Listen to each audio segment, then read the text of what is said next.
Before we get stuck into today's podcast, I'd just like to ask you a favour. If you've ever got any value from this podcast, you could do us a massive favour by going to wherever you get your podcasts from and subscribing to the show and leaving us a review. You can also follow us on Instagram at go-rover, and that would be fantastic. So let's jump right into today's. Hi folks, so it's Matt here from the RCR podcast. Today I've got a couple of complete legends on the podcast.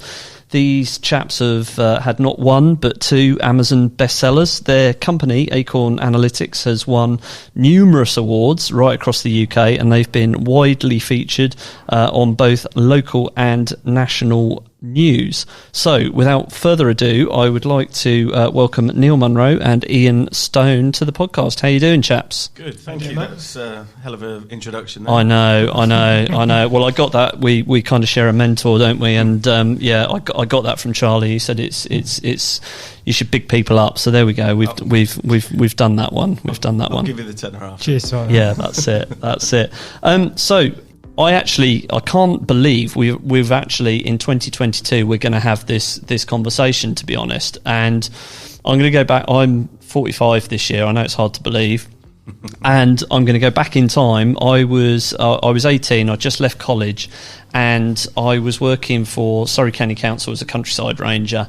And I was quite young, quite impressionable. We lived in tied housing, and we had I think there was about 8 or 9 of us on the countryside teams.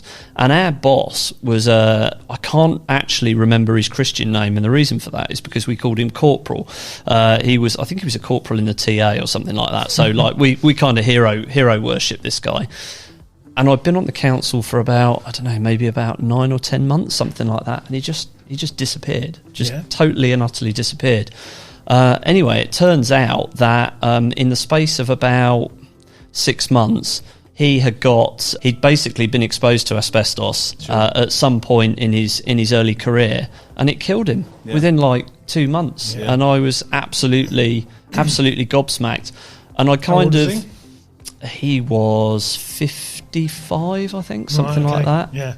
And I mean, it turned out that I think it was actually his work that had exposed him to it. And I had tried to do a little bit of research ahead of this to see if there was any news stories or any background information on it, mostly because I'm totally embarrassed that I don't know his Christian name. And I think from what I can remember, they were breaking up sheets on old garages. Right.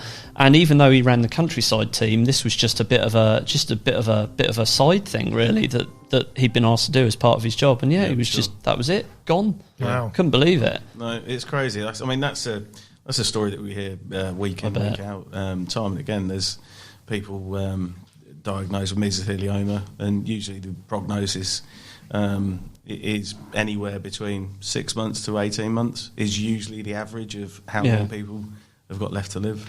And I mean, I guess because it's something that I know nothing about, we'll come on to it. But what sort of places would you expect to find asbestos in this day and age now? Yeah, there's still quite a lot of asbestos in buildings. Right. There's approximately kind of 5,000 different products containing asbestos. That can range from sort of general construction materials all the way through to kind of materials that we associate with products. So, for instance, boilers, cookers, washing machines. Asbestos has even been used in kind of toys, medicines, ironing boards, literally anywhere and everywhere. And from our sort of main time of using asbestos to now, it's in the same locations. It's literally anywhere and everywhere. It could be domestic properties, commercial properties, industrial properties. Like the main types that I think people think of it are garage roofs. Yeah. That's a biggie. And then pipe insulation, places like that, in boiler rooms and stuff. And it's literally within thousands and thousands of properties all over the country. I guess as an employer, we've got, I don't know, 7 to 8 surveyors who are out across the UK all the time. They work both on the arboricultural side of things, carrying out tree surveys, and also the ecological side of things as well, doing ecology surveys. Now, the tree surveyors generally don't get exposed to buildings particularly much. I mean, sometimes there'll be self-set natural regeneration around buildings and things. They might have to try and get in there to get a tape measure in there. And our clients range from kind of homeowners right the way through to architects, planning consultants, developers, etc., etc. I mean, as an employer that's sending staff out into those environments, and particularly the ecologists that are doing potentially going into clients' roof spaces, how do we get that information? How should that information be provided to us? Am I responsible for it? Where does that kind of sit? A bit of both really. So Regulation 4 of the Control of Asbestos Regulations 2012 requires asbestos to be managed in all non-domestic premises. So that means, all commercial buildings, etc. It doesn't apply to domestic settings. Right. So there's a lot sort of involved with that, but essentially they have a responsibility to provide that asbestos information to basically anyone that requires it. Now, as an employer, under Regulation 5, identification of asbestos, you have a responsibility to assess the risk from asbestos before your employees go in. Right. And that covers any premises, so commercial or domestic. So you have a responsibility to make sure that your staff are safe. So where they're going on sites, you have to assess their risk on what's the chance of them being exposed to asbestos. So, for instance, in your example where they're going into kind of rural sites, the potential is probably low. However, there are cases where, particularly kind of brownfield sites and even on sort of farms, etc., asbestos has been used and extensively used, and potentially if they're disturbing anything while they're doing their works, there could be a risk there. Yeah, no, that's interesting. It's interesting to hear because I don't think very many people are aware of that, and that must be something you come across all the time. Yeah, the Regulation 4 is really kind of heavily, not fully complied with. Lots of people think about when managing asbestos is just having a survey. But it's really not about that. It's about preventing people being exposed to asbestos. And yes, identifying if you've got asbestos is part of that, but it's how you manage the risks and prevent people being exposed to it by coming into contact or damaging it. But so that's on the Regulation 4. But Regulation 5, again, is really complied with. If you've had some works done in your house, how many times have you had an asbestos survey carried out by the contractor? I'd say probably none. It's very, very limited. I mean, that's the thing with Reg 4, that in a commercial property there should be an asbestos register for when you enter. So your guys entering into that property, they should be able to ask for it, view it, identify whether there's any asbestos within, like you said, in a loft, to see whether there's anything in there before they go in. And then if the next step, if it was part of a refurbishment project, for instance, again, there should be a refurb survey in place. And on the commercial side, it is a lot more in place because you have got construction companies, things like that do follow the rules. It's a lot less on the domestic front. And like Neil said, it's I don't know, you do a project at Mrs. Smith's house down the road, she's not going to have a clue about asbestos.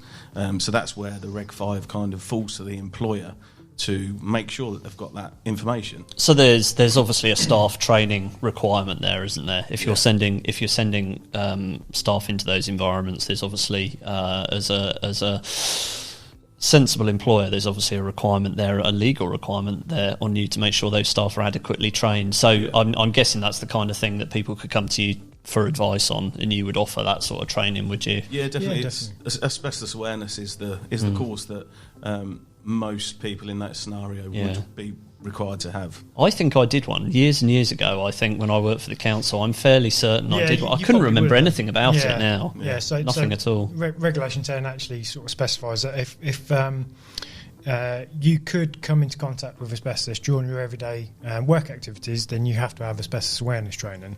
So if you're working in and around buildings, you have to have that training, and that has to be refreshed on an annual basis. Yeah, it doesn't mean to say you have to do the whole course, but any sort of like gaps in your awareness has to be sort of updated. But on that one as well, it's anybody who's in charge of who can make decisions on a project or in charge of staff. Yeah. So architects, for instance, they should have asbestos awareness, although they're not going and getting their hands dirty as such. They're influencing the work. they're influencing the work, so they would fall into absolutely. well. And I mean, there's a lot of pressure on project stakeholders, and I mean, we see everything from very, very small garden room projects right up to 100 houses going in and everything in between. Mm-hmm. And one of the areas where I see a lot of holes in all of this is up and coming aspiring property developers who will, I mean, we're recording this near a golf course in Sutton Coldfield, and not far from here there's quite a high-end residential area, and a typical kind of project for us would be we're contacted because one of those properties is going to be demolished. Mm-hmm. That property is going to be demolished, and there's a new property that's going to go in on that site. So we go in there and we look for evidence of bats and all this kind of stuff. And quite often these guys, they're doing everything on a shoestring budget, as I'm sure you've come across. You've been around the block, and that can be a really, really challenging thing to manage. So I guess from my perspective, from my own kind of CPD and education, there I should be asking for that information from them then before we send anybody to site. So definitely. On that, it's a funny one though. When you're talking about doing the tree surveys and things like that, we've come across asbestos that's been buried. Nobody knew about it. Yeah. And when the tree was being removed, that's when the asbestos was identified. Yeah. In the roots, and it had just kind of grown in and around the roots, and then it got disturbed that way. Well, there's a strange one actually, which again you may or may not have come across, but I am aware of. I've not come across it myself. I've seen concrete, but not asbestos. But I am aware of people filling cavities with asbestos and then concreting over it because they thought that was a good thing to do to the tree. Because without getting really technical with trees, if you've got an oxygen-starved environment, there's less likely to be fungal pathogens in there. Sure. So, if you've got a cavity in a tree and it's full of water, it's less likely actually for there to be substantial rot in there because it's starved of oxygen. So people used to fill trees up with all sorts of stuff and then concrete over the outside of it. Yeah. Absolutely mental. That is mental. Yeah. No, it's crazy. It's crazy. So I'm guessing that asbestos, is it something that you can build a whole business around that, or are there other connected elements that you guys get involved with as well? Well, we do the testing, the analytical services for it as well. So the air monitoring. So when a project is being carried out by removal contractors, we project manage them and ensure that their works are being carried out to the safe standards. And we air monitor and basically provide a final quality check on their work to say that they have completed their works to the specification. Yeah. And that's another big thing as well. We on our podcast, we always harp on about the fact of the need for a specification. Yes. Because if you haven't got that spec written in line with what the end user client actually wants, the project can end up being very, very different. Because ultimately, when the contractors price the project their way, they choose what's best for them and not necessarily what's best for the client. Whereas we come at it with the consultant hat on, ask those questions, have those conversations, and make sure that the outcome of that project is literally bang on as per the spec. No, that's awesome, guys. You've been really, really generous with your time. Thanks for coming in and having a chat with me. If there was one piece of information related to asbestos, I'm sure there's loads of other life lessons you could impart on the listeners, but if there's one piece of asbestos related information that you could get the listeners to take away, what would that be?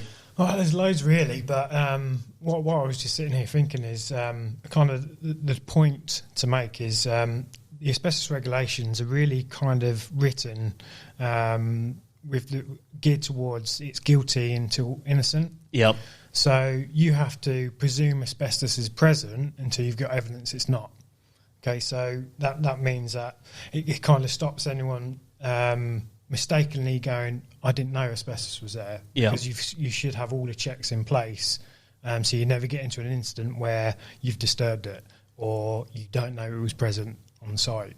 So yeah, that's kind of, it's guilty until proven it's innocent of asbestos. Exactly. That's really useful. That'll be going in the show notes. Yeah. You've got anything to add to that? Ian? Yeah, just to add to that, for me, it's kind of, just treat it like that. Think about asbestos at the beginning of the project rather than later on as well, because a lot of the times we get phone calls when the project's about to start. The machines are on site, they're about to roll in, and that's too late because a lot of the time we will find asbestos. Yeah. It then causes project delays, and that's a big headache for everybody across the board. So I'd take Neil's advice and think about asbestos at the beginning, and first, not last. Exactly. Yeah. Anyone think that would be our catch line? Yeah. No, that's good. I'm sure I saw that on your website somewhere. Yeah, it's funny. It's very similar to ours. Yeah. I don't know where I picked that up from. And how can people get in contact with you guys? What's the best way to get in contact with you? What's your website address? Yeah, so it's Acorn Analytical Services. Our website's acorn-as.com. Myself and Ian are available on LinkedIn, so you can connect with us on there. Or reach out to us on our website. I will put that in the show notes. Brilliant. Thanks a lot, chaps, and I will speak to you soon. Cheers. Matt. Cheers, Matt. Bye. You've been listening to Ask the ARB. Your host was Matt Harmsworth. To get your planning back on track, the next logical step is to go to www.go-roavr.co.uk right now and get your instant quote today.